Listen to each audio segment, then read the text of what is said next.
Howdy, everybody. Here we are, all ready to take you down to Pine Ridge for another visit with Lum and Abner, brought to you by the makers of Horlicks, the original malted milk.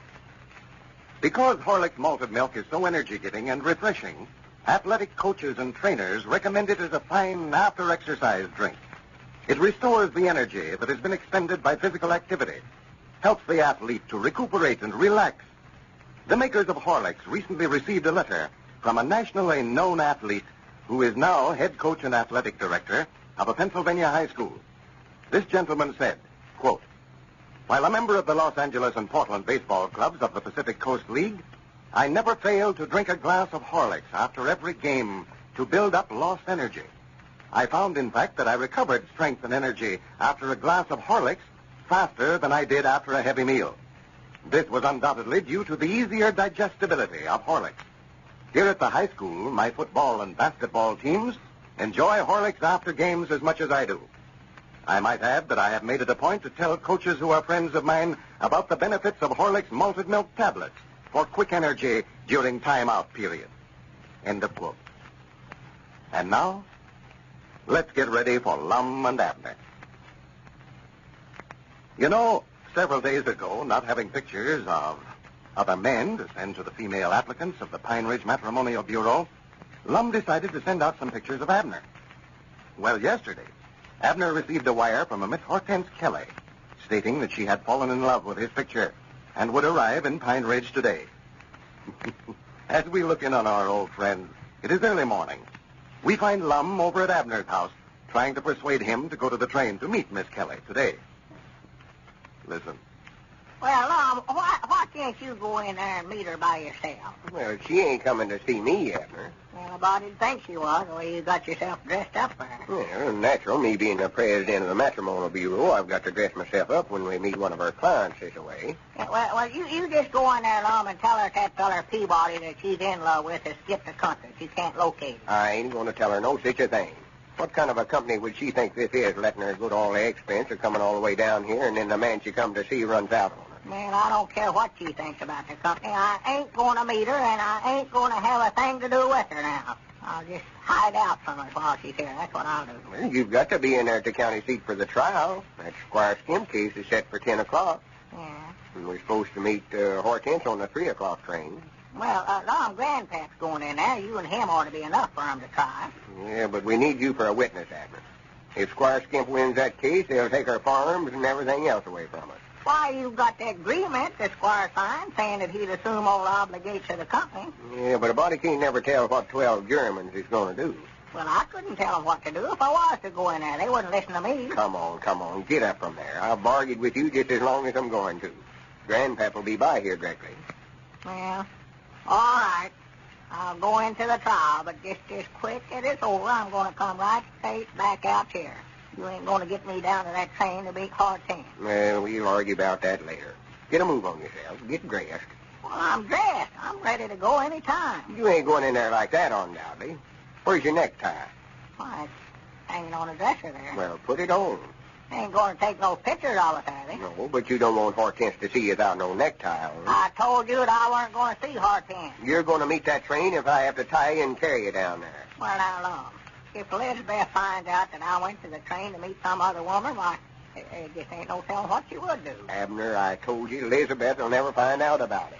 I've done made arrangements for Hortense to stay over at Sister Simpson's while she's here. Yeah, and she was just about to tell Sister Simpson that she'd come out here to see me, and then Sister Simpson will break her neck to write Elizabeth, and I've been advertising for a while. No, I told Sister Simpson about the whole thing. Told her about it? Yeah, I told her that we sent out some of your pictures by mistake, and this woman had saw one of them and fell in love with it at first sight. Oh, me. She promised me, though, she wouldn't breathe a word of it to nobody. Oh, my goodness. Now you did it, Mom. Now you did it.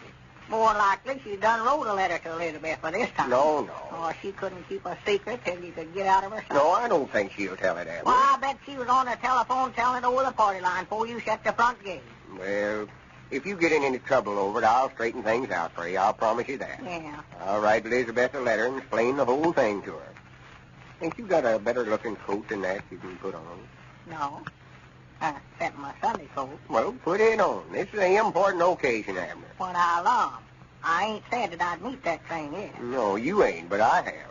Well, what am I going to tell her after I meet her, Lum? I can't marry the woman. Well, Abner, I'm just trying to help you. You don't have sense enough to see it. I'll sworn I get so disgusted with you, I don't know what to do. And you ain't trying to help me neither. Well, you see, if you'll do what I tell you, if she comes in on that train and you ain't there to meet her, she'll more than likely come out here looking for you and then asking everybody around town. Everybody in town will know about it. Oh, my goodness, now that won't do. I know. It's what I say. I'm trying to tell you. The thing to do is to meet her at the train, and I'll introduce you to her, and I believe when she sees you, she'll change her mind about wanting to marry you. Yeah, but what if she don't change her mind, though? Yeah, you can get out of it some way.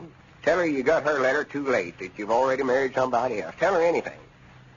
And I'll take her down to our office when we get out here and show her all the pictures of other men that's come in since we wrote her, and try to find somebody else that she'll want to marry.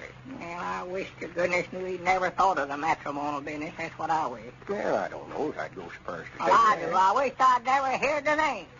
Well, the only mistake we've made is when we sent out them pictures of you. I don't much believe we ought to did that. Yeah, I know Dad blame well that we oughtn't to.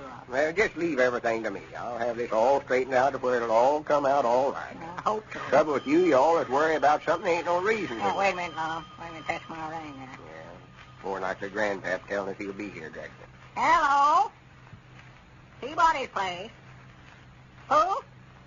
Oh. Oh, well. Yes. Yeah, sure. Why, natural.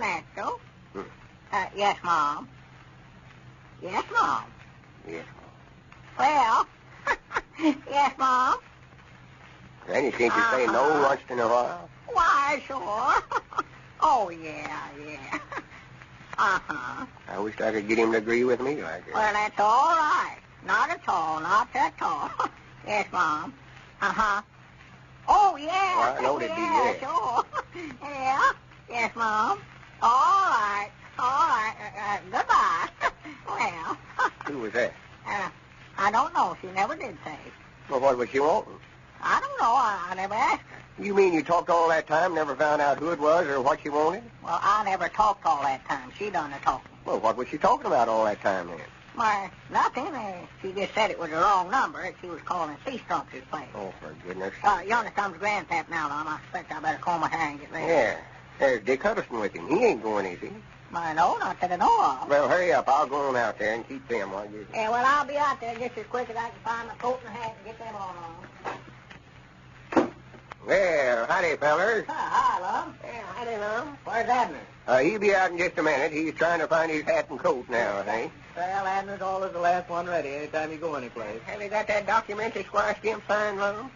Oh, yeah. Got that right here in my pocket. I sure don't want to forget that. It's the only thing that'll save us. I'm just worried to death about that trial, Lum. Worried and fretted over it all night. Oh, well, now, I don't think the Squire's got a chance in the world of winning that suit, Grandpap. When you fellows produce that agreement he signed, why, I believe they'll throw it out of court. Yeah, I just hope you're right, Dick. I would love to get the best of Squire Stimp for once. Yeah. Well, if you win this case, Lum, well, you've got even with him for all the stunts he ever pulled on you, all right. Oh, yeah. Well, here comes Pokey now. Hurry up, Abner. We'll freeze to death out here. I'm coming. For my head. Oh, for goodness. Hi, Dick. Hi, Grandpap. Yeah, howdy, Abner. Hello, Abner. Well, better get out and let you fellas go, right? Here, Abner. Here, you can get right up here at Grandpap. Well, ain't you going with us, Dick? No, I can't, Lum. I'd like to, but I can't leave the store today. And you fellas won't need me in there anyway. Well, get in the back there, Richard, and I'll drive you back down to the store. Oh, no. Thanks a lot, Grandpap, but you fellas sort of push for time if that trial comes up 10 o'clock. I can walk back down the store. Won't take Well, a few minutes. maybe we better then, for... Sure, go ahead. We want to get the trial started on time. We've got to meet that train at 3 o'clock to meet Hortense. Yeah, Lum finally talked me into meeting Hortense. Yeah, I reckon I'll go in there and see what you look like. Well, you fellas ready? So long, Dick. Well, so long now. Be careful now. Don't back around this thing, Grandpap. Yeah, take it easy now, Grandpap. Don't be trying to go off. I'm driving this car now. If you start taking them curves like you did the last time, I'm going to get out and walk, too. Well, so long, Dick. So long. See you tonight, Dick. All right. I hope you win that lawsuit. Hey, Mr. Abner. Hey, wait a minute. What's the matter, Cedric? Hey, stop Mr. Abner there. Well, it's too late now, Cedric. They couldn't hear you. What's the matter? Do you want to go with them? No, ma'am. I got a telegram here from Mr. Abner. A telegram? Yes, Mom. Well, here. Let me see it, Cedric. It might be something important. Now, let me read it. That feller told me to be sure to see that he got it. Yeah, well, that's all right. I'll look it over here and see what it... Well, What's the matter? Some bad news of some kind? Will arrive on the 3 o'clock train. Meet us, Elizabeth and Pearl. Well, poor Abner. If Lum can get him out of this scrape, he's good. Ladies and gentlemen, in the following occurrence, the time is evening. The scene, aboard a streetcar. And here are Les Chalmers and Frank White. Move over, Les. If you only pay one fare, you're entitled to only one strap. Hello, Frank. Where did you come from? Now, 300 other people and I just got on a Temple Street. Oh, they do pack 'em in here, don't they? Yeah, looks like the Rose Bowl on wheels. Say, what does a man have to do to reach you at your office? Well, it depends on who it is that's trying to get me. Why? Must have called you 10 times this morning. Did? Well, I was tied up with Big Boss until about 2:30 this afternoon. Why, what was on your mind? Thought I'd take you to lunch. Had an old friend I wanted you to meet, Larry Jennings. You remember, I told you all about him. Oh, sure I do. Well, I'm sorry I couldn't go with you, Les, but I didn't get out to eat until late. You mean you didn't eat until 2:30? Yeah, that's right. Wow, how do you do it? I couldn't, big boss or no big boss. When noon rolls around, I'm hungry and I've got to eat or I can't work anymore. Yeah, you don't know the secret of Horlick's malted milk tablets, I see. Horlick's malted milk tablet. The greatest thing in the world to help you ward off hunger or fatigue. Well, I always keep a flask of them in my desk. Whenever I begin to feel hungry or tired, all I have to do is get out those tablets and dissolve a few in my mouth. Yeah, they've helped me through many a tough day, I can tell you. Say, they'd be just the thing to have with you on a long automobile jaunt, wouldn't they? Horlick's malted milk tablets, eh? Yeah. I'll have to remember to get some. My wife goes for Horlick's tablets, too. She always carries a few of them in her purse when she's downtown shopping. And those energy-giving, nourishing malted milk tablets are wonderful, too, for children. Let them carry Horlick's tablets to school with them. They'll nourish while the children work or play. Keep the youngsters from getting too tired or too hungry.